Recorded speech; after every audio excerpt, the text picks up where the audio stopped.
This week we're going to be going through John 11, and we're only going to be hearing selected verses from that.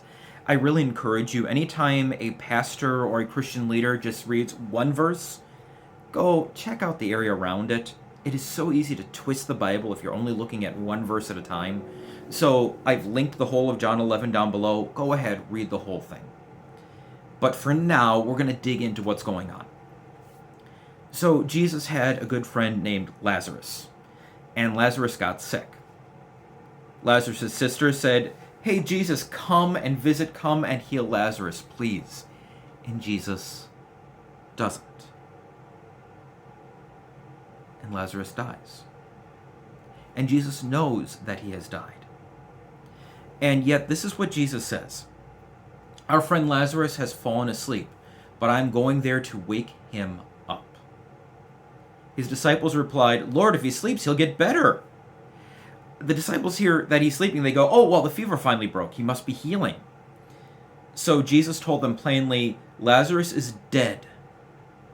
And for your sake, I'm glad I was not there so that you may believe.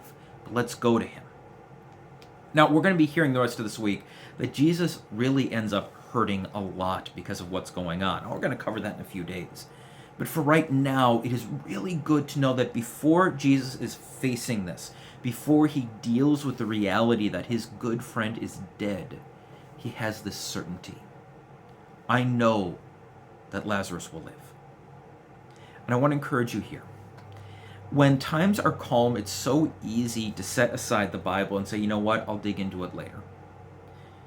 And that's really dangerous. Because once the storm hits, it is really hard to find cover. You want to find cover before the storm hits.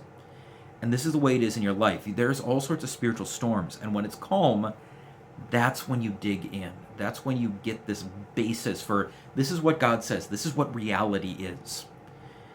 And so Jesus here, he knows before the storm hits, before he gets there, I know what's going to happen. Lazarus is dead, but I'm going to raise him again. So let me encourage you to get that foundation before the storm hits.